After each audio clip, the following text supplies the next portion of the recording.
Hi everyone, welcome back with me. My name is Aiman. So for Biochat session today, we have the CEO of KLSMC, Dr. Saw. How are you, Dr. Saw? Well, thank you very much. Thank you so much for joining us today.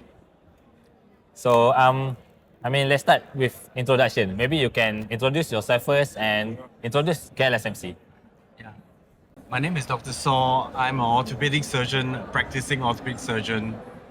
We set up a hospital called KLSMC Hospital about 20 years ago, basically to focus on providing specialized subspecialty treatment for orthopedic surgery. So, for example, we have a hand surgeon, we have a foot and ankle surgeon, we have a spine surgeon, we have a hip surgeon. I myself focus on cartilage problem in the knee joint and also problems in the shoulder joint. But by doing this, we are very specialized rather than doing a general orthopedic like major hospitals. Over time, we set up KLSMC Stem Cells as a company that promotes what we do with stem cell therapy. And what we're doing with the stem cells, basically we started off with how to treat cartilage problem. So as a practicing orthopedic surgeon, for example, this is a knee joint. The knee joint is covered by this smooth cartilage. And what that smooth articular cartilage does is that it provides a smooth gliding surface so that the joint is smooth and pain-free. But as we get older, or because due to trauma or accident, the cartilage sometimes can break down and then the underlying bone is exposed. And when this underlying bone is exposed, patient will have pain because that cartilage protects the bone. When the cartilage breaks down, the bone is exposed and that's where the nerve fibers are. But the problem is that in our human body, the cartilage cannot generate itself. So once it's broken, it's, end up having a big hole in the cartilage and then patient just have pain and that hole just gets bigger and bigger and patient will have more and more pain as time progresses. And our focus with stem cell therapy is using patient's own stem cells that we can harvest from the patient's own body,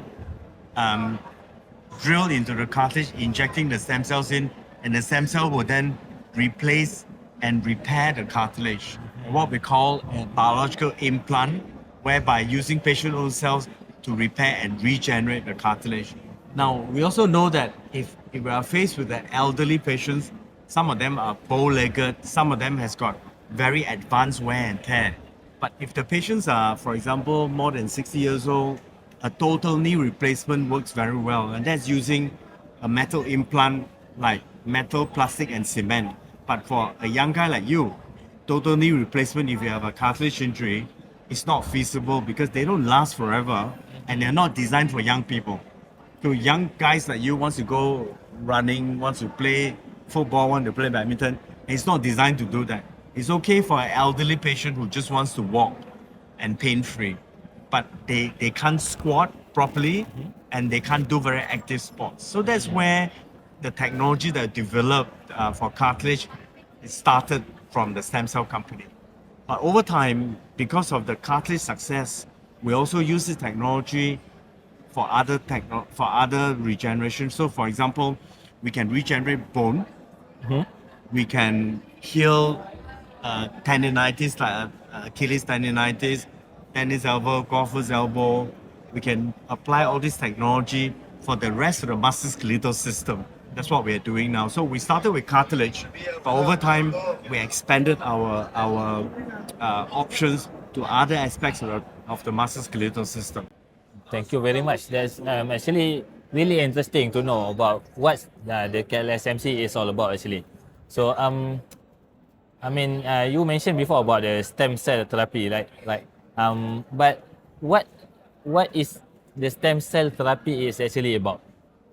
Yeah, the stem cell therapy is actually using stem cells to repair and regenerate the tissue. So you harvest the stem cell from the patient? So in our technology, we harvest the peripheral blood stem cell. That means we take the cells from the blood after stimulation the body using GCSF, And then basically there's a machine called the apheresis machine. It filters up the stem cell portion of it and then return back the blood and the plasma back to the patient's body. So the red blood cell has gone back, the plasma has gone back. We just take the stem cell portion of it, and that stem cell portion is processed in our lab, keep in liquid nitrogen at minus 196 degrees Celsius. And with that, we can keep the cells for a long time. Great, great. Any challenges while doing all this kind of therapy? Yeah, there's always challenges. I mean, we've been doing this for the last 20 years. So we've fine-tuned our processes. We have started by treating a small cartilage lesion. Now we are able to treat massive cartilage lesion. And also, we are ready in young patients to reverse the osteoarthritis process. But regulatory challenges is there, you know. So for example, now we are applying for product registration with MPRA. And by doing that, we have to set up a GMP lab and also prove, you know, that the technology works. So in 2016, we started a US FDA phase 2B trial. From 2016 to 2020, we finished the FDA trial between Malaysia and Florida because we said that without going through the FDA, it's very difficult to bring this technology to the rest of the world. So it's challenging, you know, to FDA requires us to prove the safety and efficacy of this technology. And we purposely chose massive cartilage lesions. That means that it is an unmet medical needs that the rest of the world do not have a solution for. We pick these complex cases, put it on FDA trial, and show that we can treat them safely, efficaciously, and we can address these unmet medical needs. And we're now still negotiating the FDA to think about starting a phase 3 FDA trial. So once the phase 3 is completed, we can then roll out this technology in America and hopefully in the rest of the world. True. So since KLSMC have gone for like 20 years, it's a really long time. So what's next? What's next for KLSMC? No, I think at the moment we are just based in Kuala Lumpur, okay? But over time, if this technology is adopted, then we can have expansion in Malaysia, expansion in Southeast Asia, and if the technology is approved in the US, and then you can move to the US, have a branch there, and also there's UK and Europe as well, and the rest of the world. And there's a Middle Eastern company as well, Middle Eastern setup that can be set up, and then I mean China itself is huge, you know. So all that eventually, but I think you have to prove that it works safely, and especially maybe finish the US FDA trial first. But in Malaysia, we're hoping that if we can get product registration, we can start doing this in Malaysia first. Great. So since we are today here in Sarawak for the International Digital Economy Conference, so how would you say the KLSMC contribution towards the industry itself? Maybe not in Sarawak, but in Malaysia, what are your thoughts about the industry itself?